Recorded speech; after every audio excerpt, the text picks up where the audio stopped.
Right guys, good afternoon. Happy blessed Sunday sa inyo lahat, sa atin lahat. Yes. Viewers, subscribers, have a wonderful week and day of Sunday. Hmm. So, ayun, today is July 26. It's been a while guys. So, maraming salamat sa mga viewers, subscribers, sa inyong pag-suporta. Thank you so much. I truly appreciate kung saan man tayo ah sa YouTube. Whatever our status in YouTube, thank you so much. Alright, so you know, it's been a while guys. Nagkaroon ako, nagpahinga na ako, nagtuon na ako sa trabaho. Ayan, enjoy lang sa bawat araw ng July. So yun, galing sa update ng aking ETAP application. Yun, na-receive ko na guys yung na-receive ko na po ang email ng Lyceum ETAP Department sa sa Manila, yung sa Intramuros. So everything is good.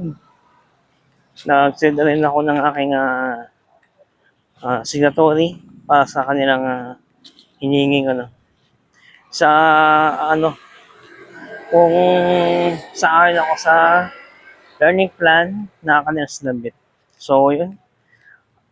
Okay guys, so okay yung yung nila learning plan na binigay sa akin. So thankful ako at yun. Maraming na-credits kahit pa paano. At nagdala sa akin yung general subjects o yung tinatawag na common name ay tawag ito, minor subjects. Yung professional subjects o yung iba ay tawag ay major subjects. Kahit pa paano, medyo maraming na-credits kahit pa paano. Kasi yun nga, galing ko sa ibang eskwelahan. 2004 sa Lyceum Manila din. And 2006 sa PMS Manila. Manila. Las Piñas. Yung Philippine Merchant Marine School. Pero yung dalawang school na yun ay lang, first semesters lang ako. Alright. Tagal hindi ka na kanya. Masalimot ang nangyari sa akin. Kaya hindi ko na ipagpatuloy yung mga pag-aaral ko.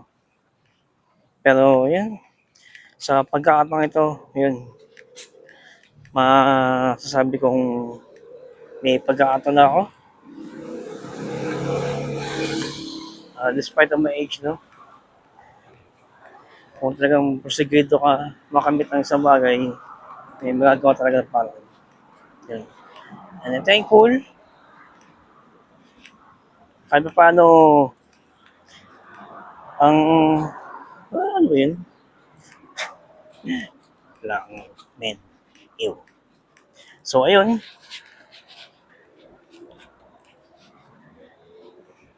Sa namin ng subjects na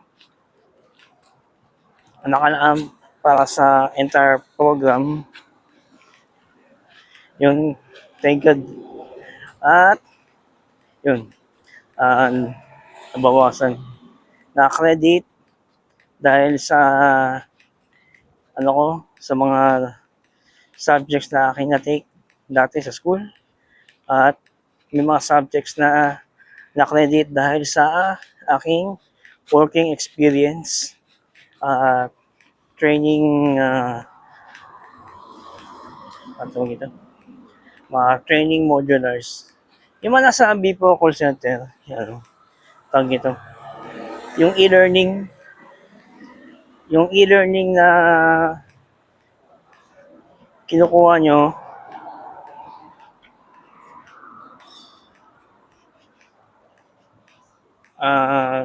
I think ano yun eh, mga,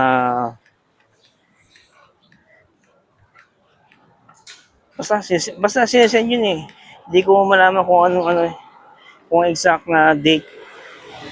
Basta sinesend yun. Sinesend yun sa atin ng mga natin, managers, supervisors sa call center para i-take. So yun, yung mga learning, learning e-modules,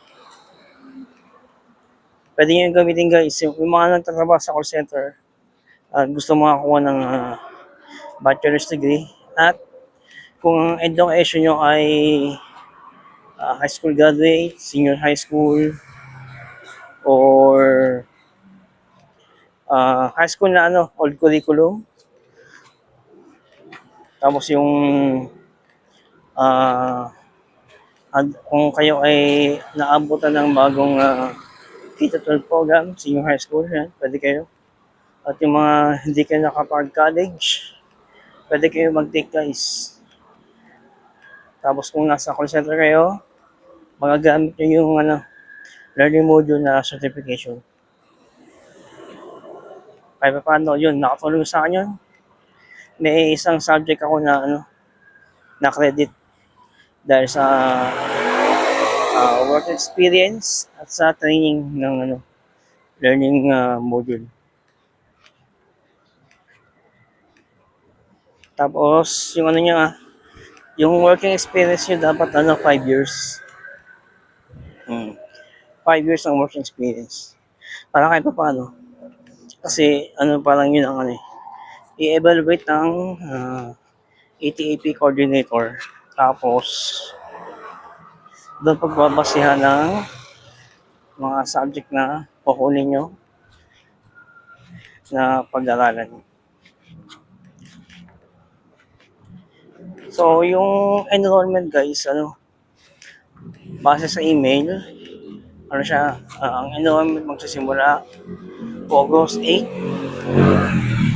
hanggang August 2022, hanggang August 22, 2026. Yun, mababa yung preparation ko sa enrollment. Actually, na ako. Nakantabi naman ako. Nakala din yung pang-enroll ko. Pero hindi ko naman kayang yung biglang bultuhan. Na lang, installment basis. Since yung first trimester yung system, isang taon lang yun.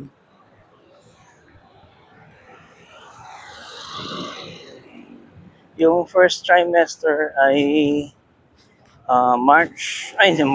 September hanggang December. So, may time para mabayaran yung tuition fee for the first trimester. Tapos yung second trimester ay January to April. Tapos yung last trimester, yung third trimester ay May hanggang August. Talagang sakto siya for 1 year. Laking pasalamat ko kahit pa paano. Malaking tulong yung pagkakredit ng mga subjects. From ilang subject ba yun? Sa general subjects, 19 general subjects. Ang credit doon guys, bali 15. Bali ang pag-aaralan ko na lang na general subjects ay 4 na subjects. Ang enrollment guys, required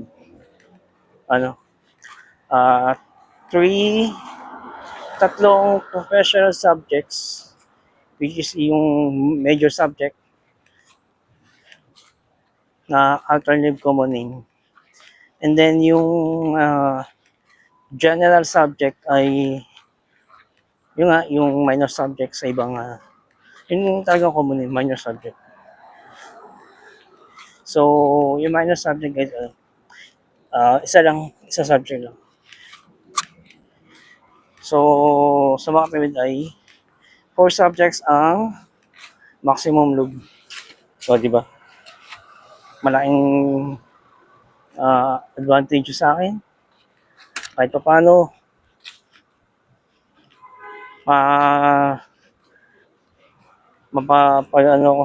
mapapagtuunan ko ng pansin ang pag-aaral ko. Siyempre, excited ako sa mga susunod na pagganapan dahil mag-aaral ako. At pagkakataon ko na makakuha ng bachelor's degree. Hindi ko na paalala ng ito guys. Actually, dapat patagal ko lang ginawa ito eh. Kaso, yung bago pa yung ma-implement yung batas, alaki na tuition fee. Yung iba, nasa 100,000. Pangalawang inquiry ko, nasa 120. Ngayon, yung patong inquiry ko, nasa 150,000. Pwede saan ako kukuha lang.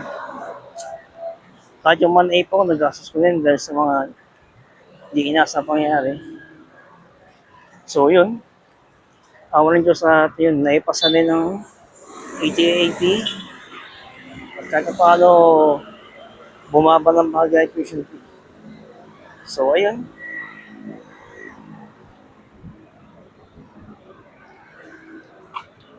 So, kahit pa paano, malaking tulong yun para sa akin. Malaking pagkakataon to. Bali, ang mga subjects na na-take ko sa learning plan, instead na may maraming subject. Kasi general subject, 19 eh. So, yung mga professional subject ko, ano ba itong bilangan ko ilan? Bali,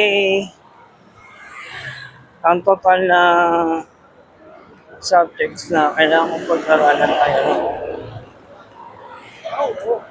14 subjects na lang. Professional subjects and general subjects. So, ready na ako. Pumunta na sa Resipa mag-enroll. Ihanda kayo mga kailangan kong gawin. Mga requirements ko na kailangan kong gawin. So, ayun. Yun po ang aking update guys sa aking ATA-AP application. Sa mga nag-nais na gustong makapagtapos dahil walang pagkakataon nung kayo ay nag-aaral pa sa or pagkakataon na hindi nyo nakuha pagkatapos yung graduate ng high school at nagtrabaho na kayo agad. Consider to take guys the ATA-AP. Maganda yun. Maganda pagkakataon ito. Kahit mga overseas Filipino workers nagtitake din dito. So ayun po guys, maraming salamat ha. Mabawalan po Sunday. Papa-auto guys. I'll see you on the next one. God bless us all. Have a great day.